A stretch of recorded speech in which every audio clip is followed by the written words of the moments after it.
assembly required, but listeners' discretion is advised. Sit back, enjoy, and don't forget to subscribe or follow. Now, let's not keep you waiting. It's time to welcome your hosts of TNT Podcast, Tara and Tina. Good evening, everybody. Welcome to TNT Podcast. This is episode 2. I'm your host, Tara, and my beautiful friend Tina here. Hello. Hello.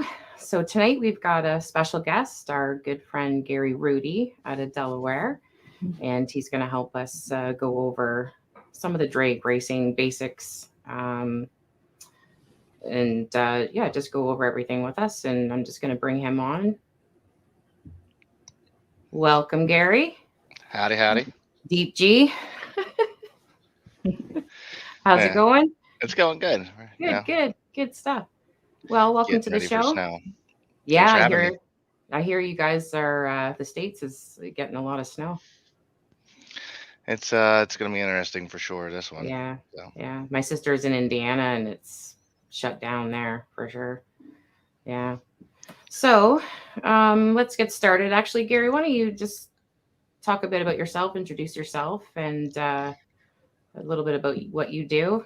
All right. Well, my name's Gary Rhudy. I've been racing since since I could walk pretty much. I've been at the track with either my dad or I really got into racing with the well-known guy named Ron Rhodes. He got me into it, all the way.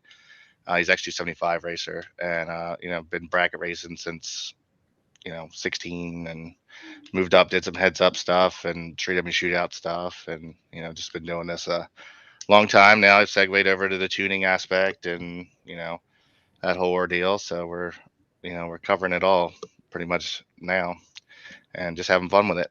Right on. I've got I'm just gonna put you up here for a second and grab I had to get my stellies out. Oh. The background looks great, Gary. Yeah, I figured everybody wouldn't really appreciate staring at a white wall. So, Kate and her cricket skills, I had her, dress it up for me a little bit. Awesome. She did a good job. Yeah, I was impressed. The Demon and Hellcat logos came out really good. Yeah, they're actually pretty big. Job. That looks great. Yeah. I had to go out in the garage and get the awards out of the garage. I have a big wall out there with all the plaques on it. But since it's snowing, the pink car's in there now and everything's in my way. Okay. We've got some pretty cool shots here. So what's this about? That's the Charger. I drove that for Nate Jenkins. That thing has a history a mile long. It was Black Widow. Now it's Sickness. It's been redone. That's actually, it's the same car, but they Sal Ivino used to own it, and I got the fun job of driving some good stuff, over the years. I don't know. It's weird. People just ask me to drive fast cars. I don't know what I do or how I get where I'm at, but they're like, "Yeah, you want to drive this?" I'm like, "Sure." Yeah, well, you must do all right. I must do all right. Yeah. Keep it between the movies. I've got there's another one here too.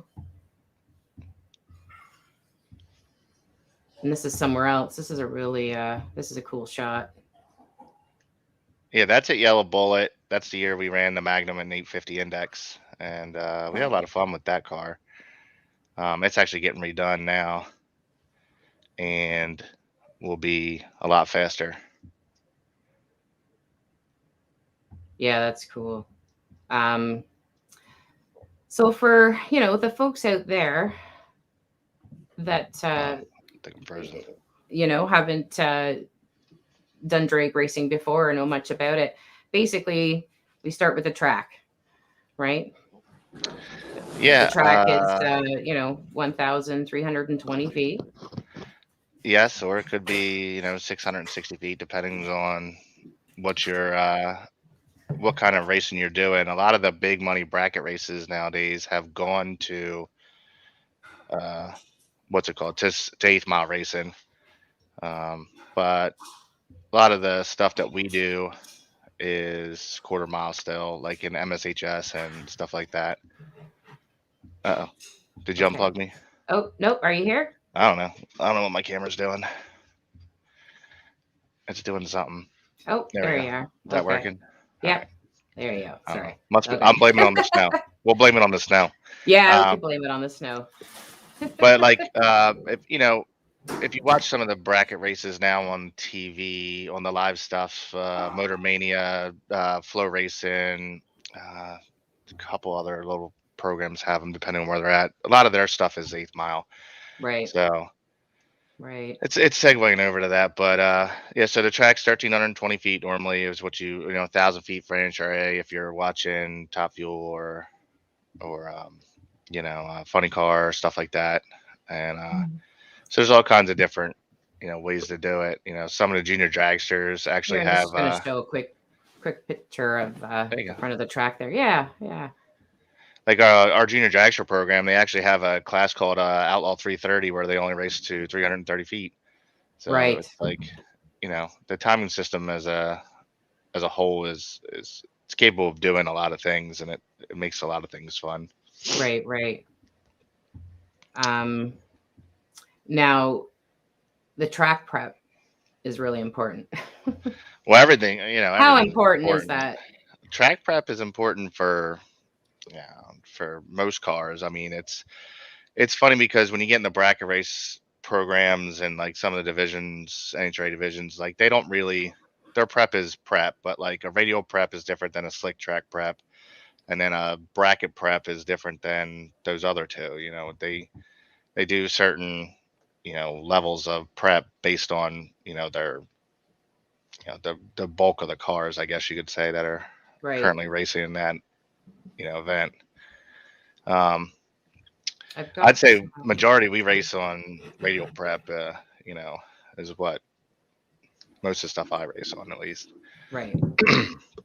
Now, with track prep comes the glue process.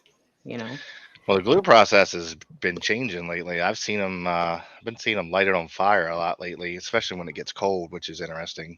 There's And there's a good example there of there's they hand spray, and all it is it's a chemical mixed with methanol or alcohol, and in a different ratio, whatever ratio it may be for this particular track, and then they lay it on the track, and it's actually slippery.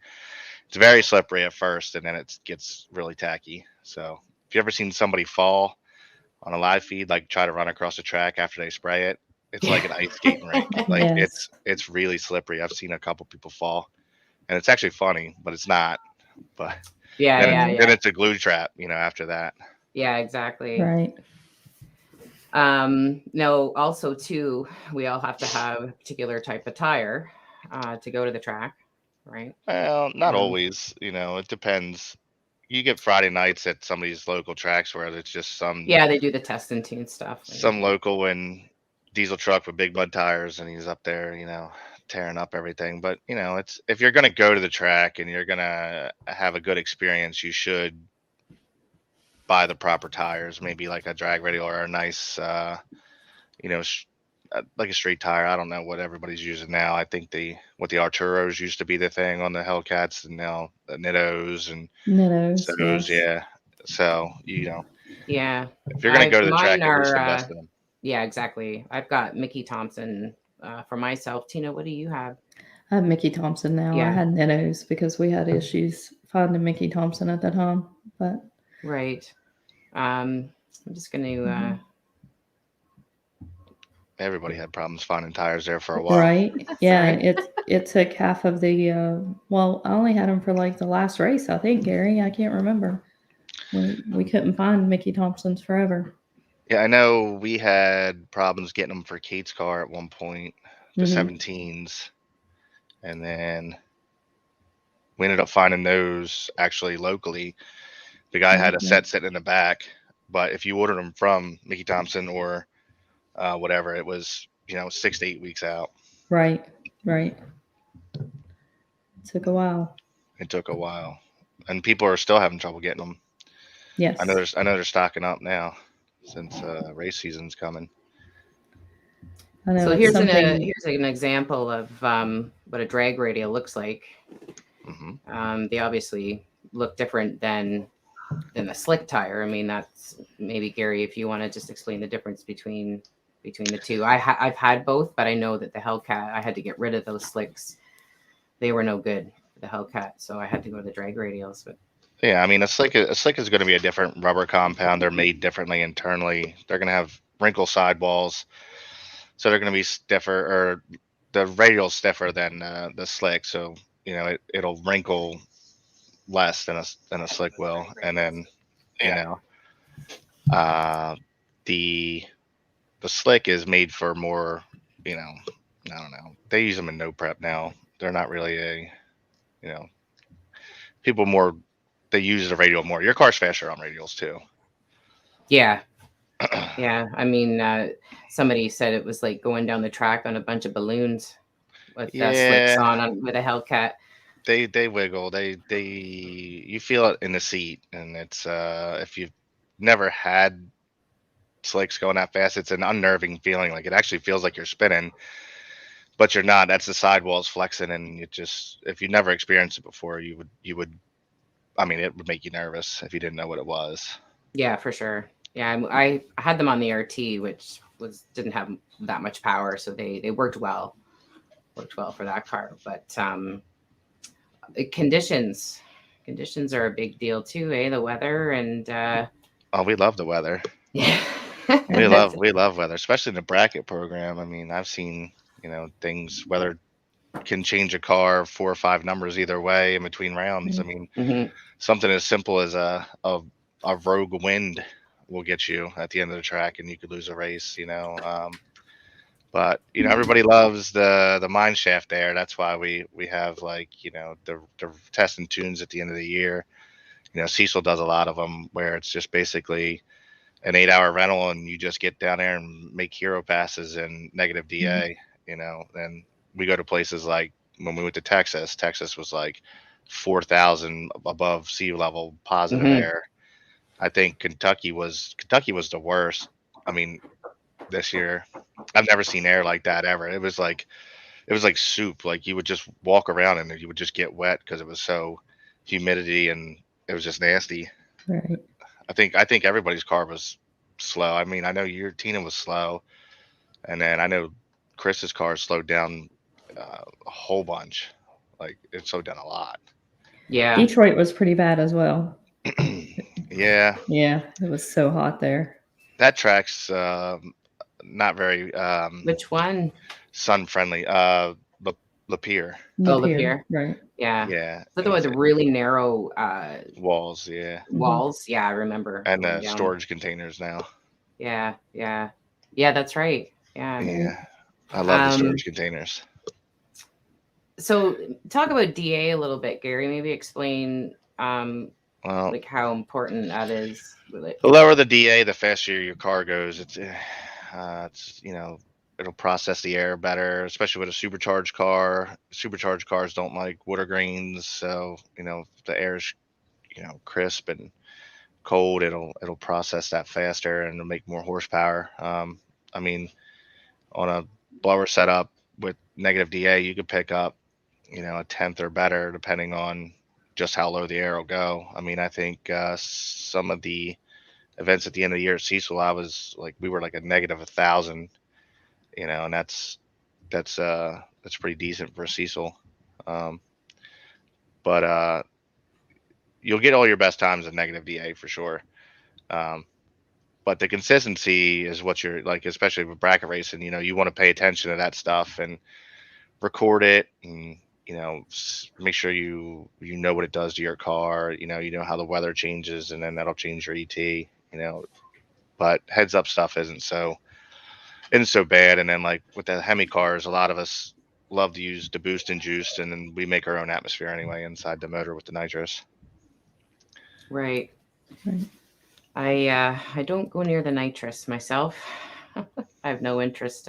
But I mean, it's such a mix. Some people love it. Some people don't. It's fun. I won. You know. I won the 1250 Index Championship using nitrous. And Tina, you don't run nitrous? No. No, I don't. No. No, not on my daily driver. Yeah, true. Not on the grocery getter, right? The kids would be wanting to hit the button on the way to school Oh, every morning, geez, yeah. so you know. Yeah, exactly. Yeah, for sure. At least a purge button. Oh, of course. Yeah. You'll waste a whole bottle purging it. Right. They'd be Now, they'd be sitting in the pickup line going, "Look what this can do." Yeah. Oops.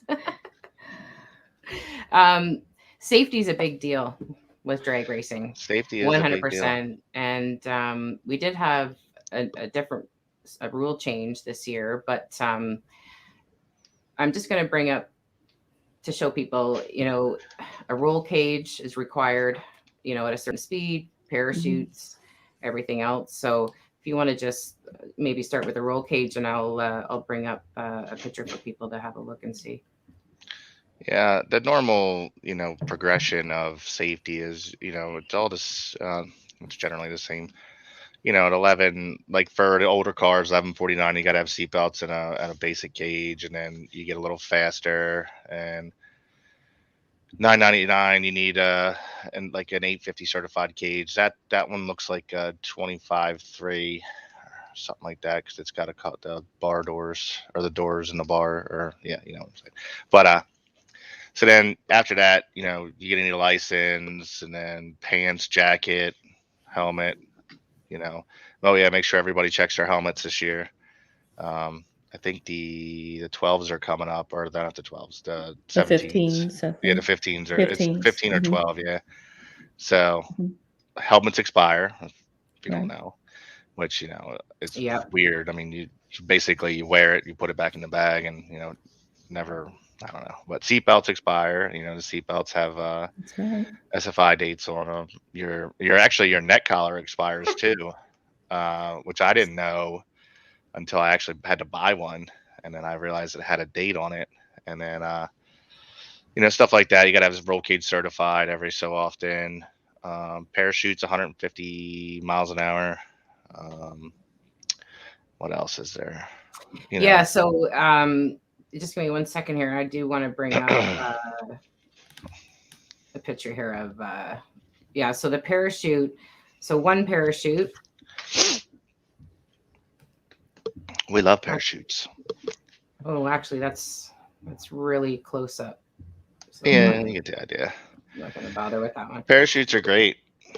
They're fun. Now, They're even fun to watch people try to pack them for the first time. I'm going to be giving out lessons this year. Parachute packing lessons. Parachute packing. Are you a pro at it? Well, I mean, I've packed enough of them. I actually, I wish everybody would go to the bag parachute, because that bag, you can just stuff that whole thing back in there and just put it in there, and it still comes out. If you don't really? fold the other one up right and get it in there the way it's supposed to go, it like comes out goofy. The bag, you just shove it all in there and jack it back in there, and it's ready to go. And you can have one parachute, so that's up to 150 mile per hour. Yeah, there's a break point where you got to have the second chute. I don't know if it's 200? 190, 200. It's got to be. It's up there pretty good, because I know at import versus domestic, you got to have both chutes, because they're running quarter mile there, and some of those cars run down in the sixes at 230, 240. So 5-second range in the quarter. Yeah. So definitely got to have the second chute. I just don't remember when the mile-an-hour break point is for that. Yeah, I thought I it was around 200, but it's probably over 200. That makes 150 sense, anyways, right? Yeah. And when we go to the track too, we have to go through something called tech. That's the Right. that's the fun part. It depends on where you're at and who you got to deal with. It's important just to take everything up there, and make sure you have your tech card filled out. Always remember to sign the back or whatever. The more information you give them, the better. Like, I know some people just scribble their name on it, and Yeah, so like, it's like here's my it's a card number, card my name. Yeah. that And we then, get, right? But it's important to at least fill out, like, emergency contact information is one of the ones I think people need to start filling out more, because anything can happen on the drag strip, and if you crash that thing and Yeah, you're absolutely. on your way to the hospital and your tech card just says car 8, my name, and that's it, they're not going to know who to call. So Right, I mean, right. I would at least do that, and then you go up there and they look at everything, and I think they're going to start. I think everywhere now is doing. You got to have the blanket, the diaper, the engine diaper. That's an important one. Yeah, that's a lot of talk about that this past year and how Yeah, important that is. Yeah. it's we've had a couple of good ones. Scott's Explain what that is to everybody. Scott's was good. So an engine diaper is just a big blanket that wraps around the whole bottom of the car, and if it you know spontaneously disassembles itself, it'll catch it all in the blanket, and you won't get any oil or anything under the tires. Well, minimal, and then on the track also cleanup is less, and hopefully it just holds everything in there, and you don't wreck the car or something like that. I mean, when Scott's motor let go, that engine diaper had everything in it. I mean, well, there was a couple pieces on the ground, but Yeah. I That was think we've had crazy. Sipple's let go. Right. His was in the diaper. I think a couple other people had some stuff. I mean, even you see it in XC75, like the trays that just catches everything.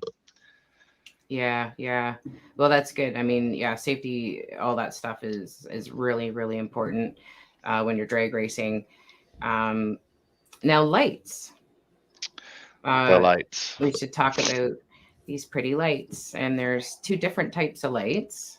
Now we call it here a pro and a sportsman tree, Mhm. Christmas tree or drag racing tree. So do you guys call it the same for the sportsman? Yeah, it's the same. They call it pro tree and a sportsman tree, or I call it slow and fast tree for other people who can't, that don't know the difference. But I like the 1, 2, 3. yeah. The sportsman tray, I mean, there's actually a 4/10 sportsman tray, and then a 5/10, and then same thing, 4/10 and 5/10 pro tray, and that's just the length of time that the lights are on, the yellow lights are on before it goes green. Mhm. And you don't really see the 4/10 sportsman tray anywhere. They always run on 5/10s, but that's the most important part of the race, really, as a driver. That's where the race starts, and Everything. yeah, that's where you got to win it most of the time, on the tree, and then hope for, once you leave the tree, it's kind of out of your hands. The car's got to do what it's got to do. And well, unless you're a bracket racer, then you got to do the other end too. Right. Yeah, and you don't explain to people what bracket racing actually is. Let's say bracket racing is it's a handicap start. It's basically it's a staggered start based on dialing. So you put a number on your car, and they put a number on their car, and then they subtract the difference, and you get a head start. And that person's got to chase you down and either get back around you, or you can win by finishing second. Believe it or not, if the other car breaks out and you don't, and you can't go faster than the guest time on your window or your dialing. Right. And breaking out is going faster than your dialing. So if you dial Right. 9 flat and you run 899, you're out, and the other Right. guy wins. And that's it. Yeah, exactly. What is the perfect light? Well, it used to be what it used to be 400. Now it's triple zeros. I think Yes. they changed it. Yeah. Now I'm just going to. I guess we should also. Sorry, just give me a second here. Once you get on the track, and you get to the staging lanes, there's a little pool of water there, which we call the water box. So kind of take us through what, and I'll show an example as well, just so people can. Unless you're Tina, you go through the water. I don't like the water. Yeah. You get some water on the back tires, and it just helps with the burnout process and heating the tires up, cleaning them off, getting them ready to, they get sticky if you have a drag radial, if you have a slick, like stuff like that, or if you have street tires, you just want to try to well, you can go around the water also if you have street tires and just clean them off, and that way Mhm. there's no rocks or anything on them. And then like for all wheel drive cars like Tina's, you go around the water and you just smack the gas and try not to hit anybody. Yeah, exactly. I don't know, for some reason Uh no, I'm here. oh. Okay. Sorry. It's just clicking I too many buttons. Yeah, you know Right. what? I definitely need to get a second monitor because it's just Mhm. yeah, it's just too much to try to navigate sometimes, I think. But yeah, and actually I had trouble finding my video clip that I had, but yeah, you just give them a bit of a rinse too, right? The tires, and clean the Yeah, crap I off, mean, and clean everything off. I mean, you don't want Right. to. Too much water is bad sometimes because yeah, then you a start kitty dragging could it to the take it starting down. line. Yeah, Yeah, exactly. That's what I if you was don't gonna. have good, most tracks have good personnel, but they lose control of the water and it ends up 50 feet past where it needs to be, and it turns into a mess sometimes. Right. Another thing they don't like you having too is the air conditioning on, Yeah, right, the at air the track. conditioner is a big one. Yeah, Right. you'll hear that a lot in the summer. The announcer will have to tell a bunch of people to stop leaving their air conditioner on, and that leaves a good old water trail right down the center of the track when you floor it. So Yeah, I think it's pretty it's slippery then. constant cleanup, and it just takes up Mhm. time more than anything. Most of these events and everything, everybody's pressed for time. They got a million cars to get down the track and a million classes to finish. So Yeah, the less yeah, downtime, the better. yeah, exactly. Um, Now fuel. Tina, are you just running? What are you running in the I run Durango for? X98. It's VP Racing Fuel X98. Okay, Yeah. yeah. I just run the pump gas Right. for now, anyways. Mhm. So I don't know. Maybe just explain to people like Well, there's the all different difference, kinds of or fuels. I mean, you can, Right.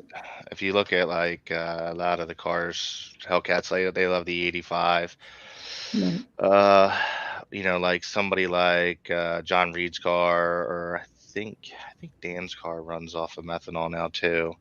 That's like M1. You got Q16, which is oxygenated.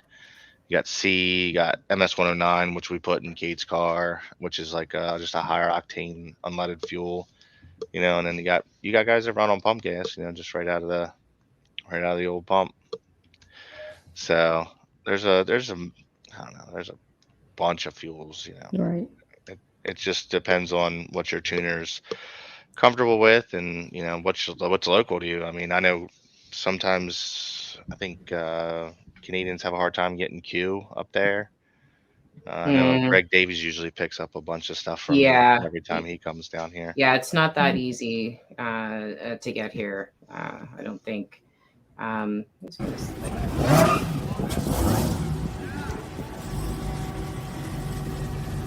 You like this one, Chris?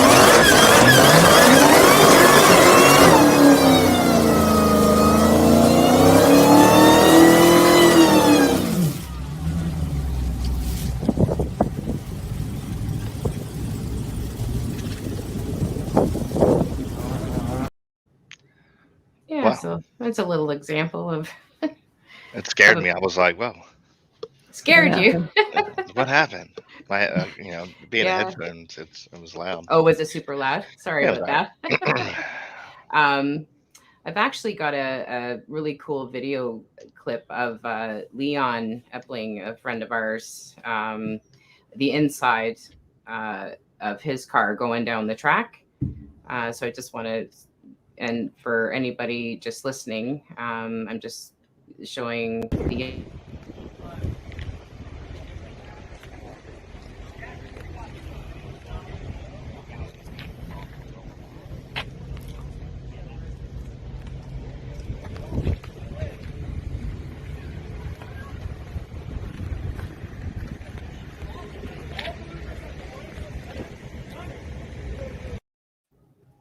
That was the wrong one.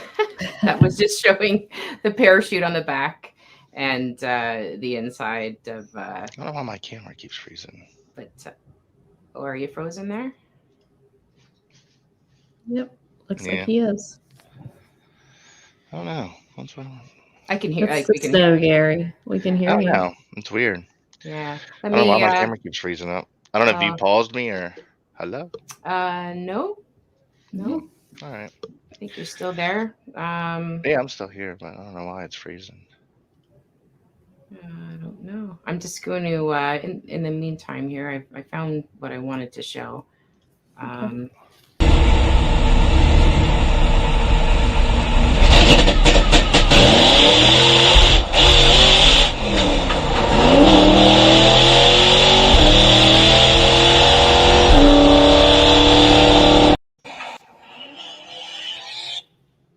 I always love watching those.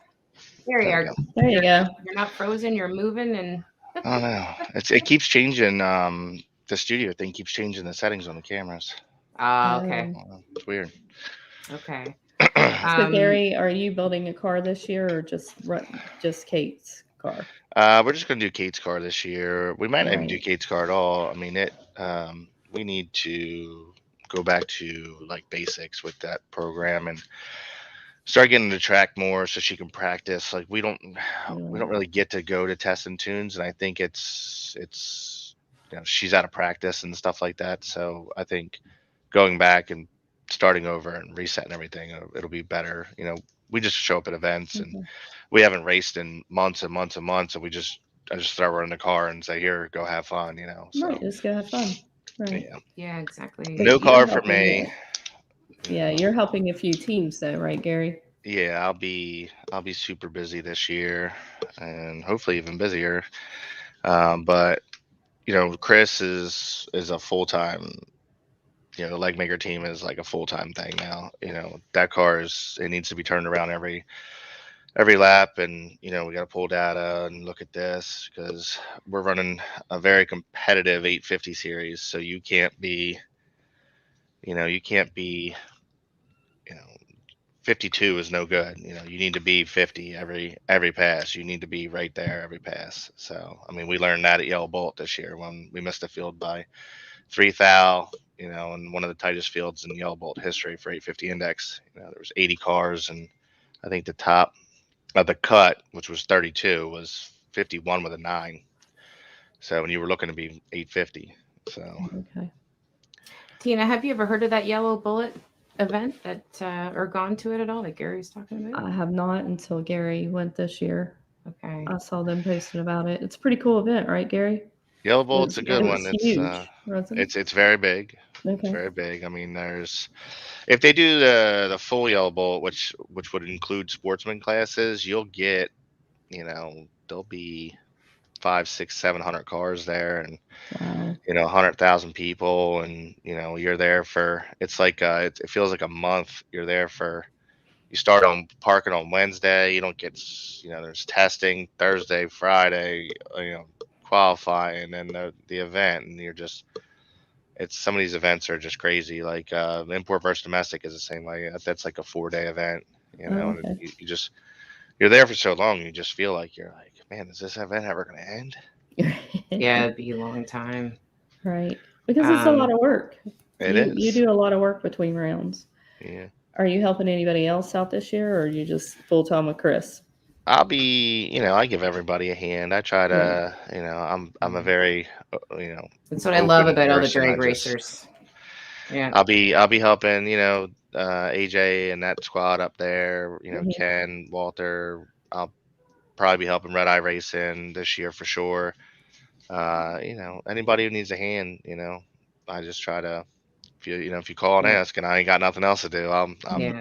not going to turn down a track day, That's why I love all you guys so much because everybody helps everybody. A lot of rosin that goes on too, and but it's all in fun. Yeah, the Smack Talk's a big it part of is. drag racing. It makes it It fun, is. especially It is. amongst people, friends and Yeah. teams and stuff like that. It makes it fun. Yeah. Gives it a little interesting appeal, I guess. Mm-hmm. So one thing we were going to have on our show is Gary doing, he's going to set something up for us where he's going to go over some events that are coming up. And we're going to keep people updated on our show if anything changes, just to give everybody some information of all the different events that are going on around. So let me just share the. And like we'll keep adding to the calendar too as tracks update their schedule. I mean, when I put this together, I went through like a couple of the local East Coast tracks, like the bigger ones, and all the events or all the series that I follow throughout the year. I went on their website. Some of them aren't updated yet. A lot of people haven't. A lot of the bracket stuff hasn't come out yet. Yeah. But the Streetcar Takeover in Bradenton is going to be our debut race for Team Legmaker for this year. We'll be at that race. And then you got the big one, which is Lights Out. That's Duck X production. That's fast cars, XG75, Pro 275, though. Can Stuff you read like it that. okay, Gare? Yeah, it looks good. Okay, I think perfect. that's big enough. Okay, I know good. it was a little. I don't know if you made it bigger, but it's fine. And then, Yeah, I actually zoomed it in so I could, but just from where I'm seeing it here, it looks a little blurry, but just want to make sure. Yeah. And then I put some of the bracket stuff on there, like the Spring Flings. Those races are put on at Piedmont Dragway, and they usually are big money races. They'll be anywhere between 50 to 250K probably to win those races. And there's a bunch of races. It's another one of those events where you start on. They have a gamblers race Wednesday, and then a 10-car shootout, or the little 20Ks or 10Ks, stuff like that throughout the week, and then they'll have the big one. Right. And then our opening for MSHS is in OSW at the end of March, and then April picks up like the streetcar shootouts at sea. So I put those on there because I feel like that's one of the fastest growing series, local series, out there. I mean, it's worth traveling to. They put on a great show. The 850, they got 1150. I don't know if they're doing 1250 this year, but they have a lot of the indexes. They have Super Street and Pro Street and Pro Dial, which is all sportsman and bracket stuff, and it gives everybody a chance to come out and race for some good money. And obviously, Cecil Prep is always on point, so you'll get some good fun there. Yeah, I guess too with the winter now, and people will be gearing up, for events. Now, your daughter got into junior drag a little bit. A little bit, yeah. I scared the shit out of her, so I ruined it there because I'm father of the year. But I bought her junior. She really wanted it. I got it all tuned up, and me and a buddy who grew up running juniors, we got it running good. And I just wanted to make sure everything was good, so I took her out in the street in front of the house, and I told her to smack it, go 2 driveways, and shut it off, and I'll come get you. Well, she hit it, and I thought it was going to spin, and it didn't spin. It went down through the cul-de-sac about 70 mile an hour after the second driveway, and she shut it off and pulled over, got her helmet off, walked right past me, and not for me, Daddy. Just kept on walking. I was like, okay. So that was the end of that. But thankfully, Rockingham is a really cool track, and they allow you to do co-rides up to a certain speed. So we threw her in Kate's car at a test and tune, and she made a pass with Kate, and she's interested in a big car. And I think we talked about this the other day. Yeah, actually, I was just going to say, any Canadians that are watching this right now, this will absolutely blow your mind. But there is something in the States called Junior Street. Is that Junior right, Street. Gary? Yes. Where you it's can called be Junior 13 Street. years old in the big car and at drive an a big event car. at a drag strip with an adult next to you in the passenger side. Is that right? Is that basically Junior Street is, I would drive the car around the track, through the pits to staging, whatever you got to do to get to where you got to be, and then you switch, and your kid gets in the seat, takes it down, to the staging, does all the staging procedure, burnout, everything. It's a bracket race. I still don't know. I swear it's $11.99 in the eighth. It's an 8th mile bracket race, and the car can only be so fast. But basically, kid drives the car, make the pass. You get to the end, comes off the return road, you swap, and then you drive the car back, get the time slip, take it back to the pits, all that mess. But at 13, you're able to drive a big car with an adult. Now That's you just have to find an adult that's brave enough to let a 13-year-old make a lap down a drag strip. I'll do Uh, it. my daughter's a little, she's I put dramatic. Chase in there right now, and he's 12. He drives all of my Yeah, I stuff. was just gonna ask Tina. Like, I could totally see Yeah. your kids like doing this. Like, this is so wild to me because there's no way in hell this would ever be allowed here in Canada. Well, I they're can tell you that right. the junior tree program is designed to get the kids from the junior dragsters into a big car sooner. A lot of you can run junior all the way up to your 18 or till or till you can't fit in a damn thing anymore. But it just they're allowed to run quarter midgets at, I think you're allowed to do quarter midgets at like 5. Like the dirt car stuff says 5 or 6.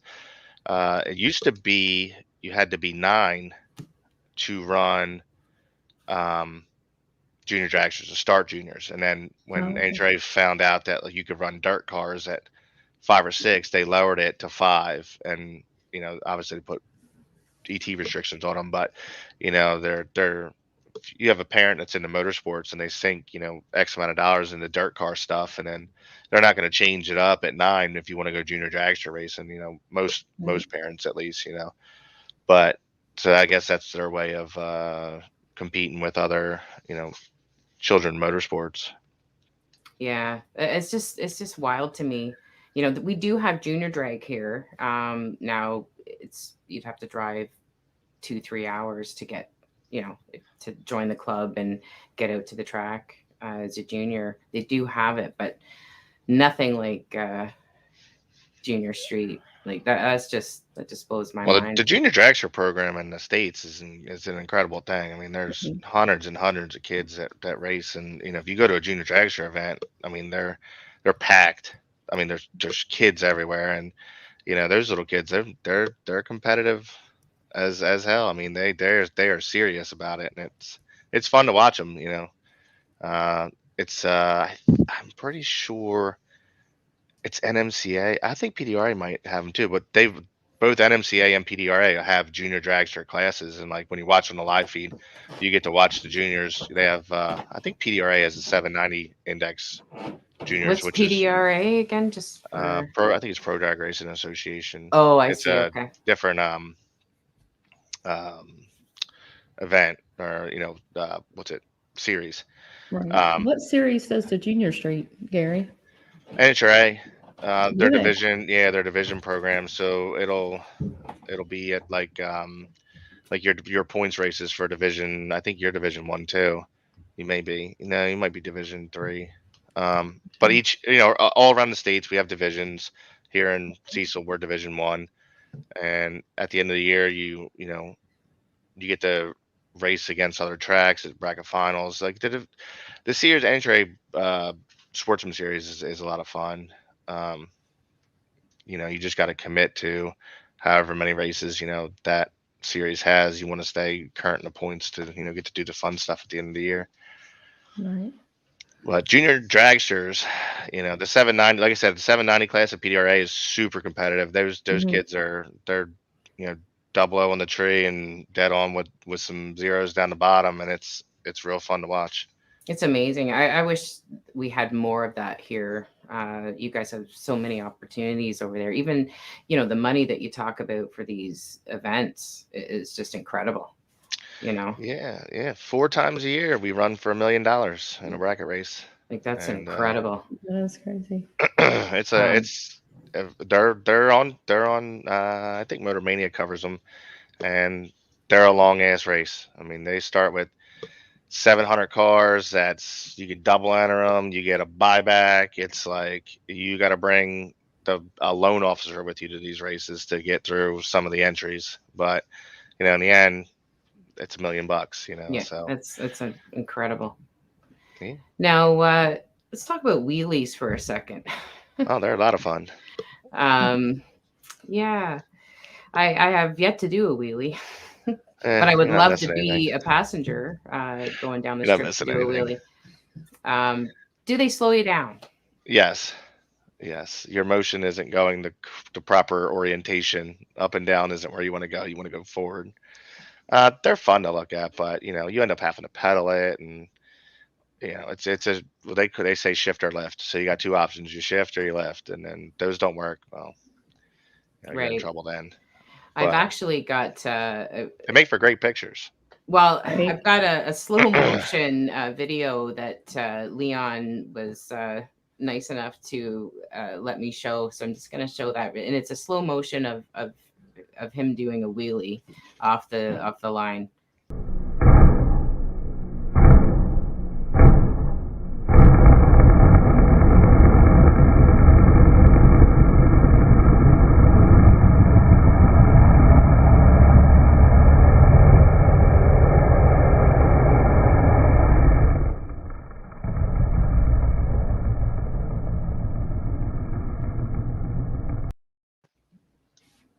Those are cool.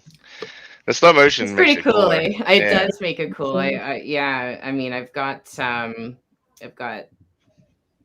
one here that's just a regular, not a slow mo. So I'm just going to show that really quick. It's really nice.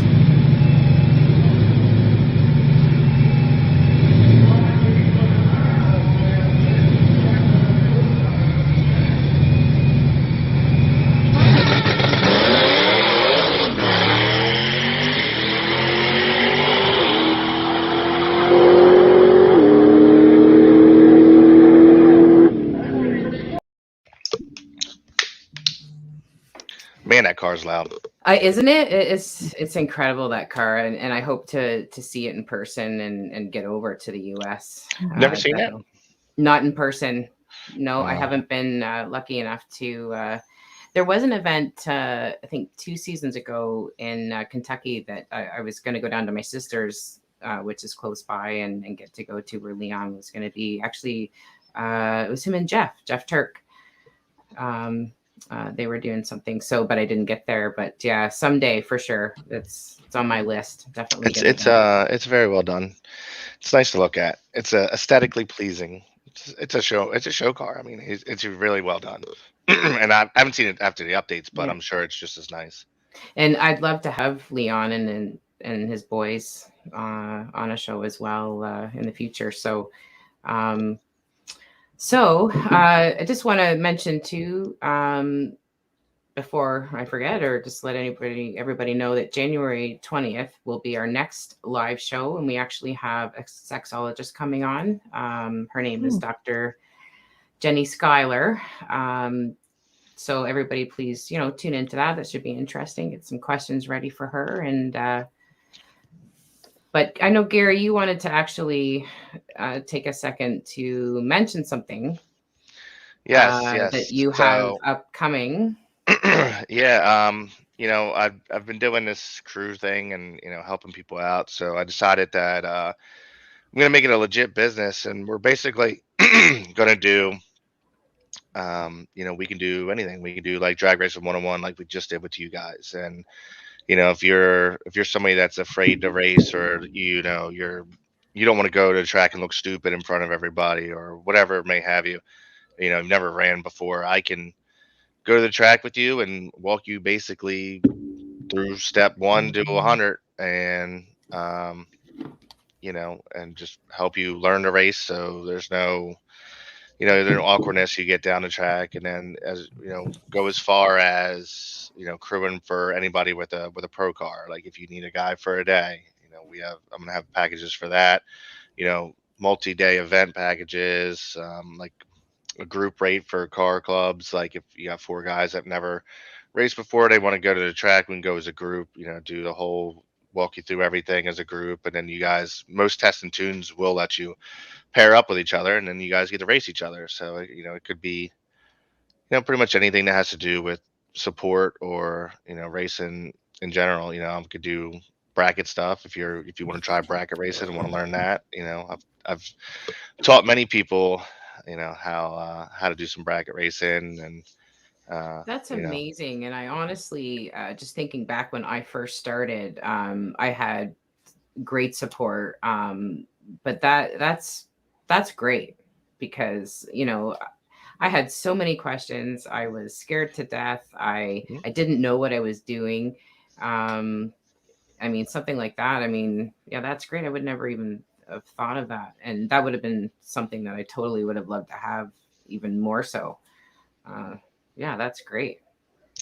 Yeah, I'm gonna try to work with some local shops too, and help their customer base. I feel like a lot of the complaints of shop owners I've heard over the years is that they don't have time to go to the track. So if you don't have time, I Right. have time. I can go with your customer and help them get set up at the track and provide accurate feedback to the tuner, so the remote tuning process is shorter, the customer's happy faster, and there's a lot of less angry phone calls. That my car is spinning down the track. I just spent X, Y, and Z with you, and my car doesn't go anywhere. It just spins. So it takes that frustration out of it. Hopefully. Right. Yeah, that's amazing. Yeah. So much opportunity over there for this kind of stuff. We just it's just not, yeah, it's not a popular thing over here, but that's great. Do you have a name for your business yet, Gary? I think I'm just gonna go with Gary Rhudy Okay. Motorsports. I already have a logo, Yeah. so I'm gonna just stick with that. And my webpage, I'm getting a webpage done. We'll do obviously Facebook page, stuff like that. But Right. it's just all in the works. But I figured it would be a good time to mention it now, since it's basically a direct segue from what we're talking about. And Yeah. it's basically that. Like I'll go over everything with you if you don't have a clue, from putting air in your tires or taking air out of your tires, tech card, tech inspection, show you where everything is on the track, explain the cones, explain the tree, staging process. I'll stand there next to the car if you want me to. I Will mean, you travel? I will travel. I will Yeah. travel. Yeah. You'd have to travel. Yeah. I That's great. I don't mind traveling. Yeah. Obviously, we'd have to work a whole lot more, on that aspect. But I do travel with the leg maker team, and Mhm. with Red Eye a lot, and AJ wherever they go. I try Hmm. to usually get invited if I can, and so traveling's not a problem. I like certain tracks and I dislike others, so it just depends. Awesome. Very good. That's Yeah, great. yeah, Well, we want to thank you so yeah. It's been much, fun. Gary, for coming on with Thanks, us Gary. tonight. I can't believe an We hour really went past that appreciate it. fast. Yeah, you know what, Like it blips doesn't by. take long. Yeah, for sure. And yeah, we'd love to have you back. And Yeah, yeah, we we'll really keep appreciate it. updating that schedule. Like I said, Yep. with Yep. more Right. We can go tracks. over it and bring it up on the show just to give people an idea of what's up and coming. And none of it will be on my side, Canada, Yeah. unfortunately. But I Well, hopefully really they hope start letting you guys back over here.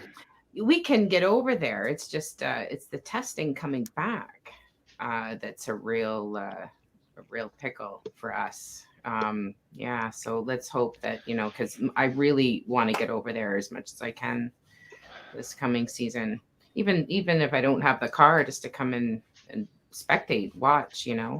Right. yeah, to spend some time with everybody. So yeah, thanks again, Gary. Yeah, no Thanks, worries. Gary. Anytime. And thank you, Tina. Thanks, Tara. And we'll talk to you soon, everybody. And tune in on January 20th. It should be a good one. Should be interesting. Good night, everybody. Okay. Bye. Good night.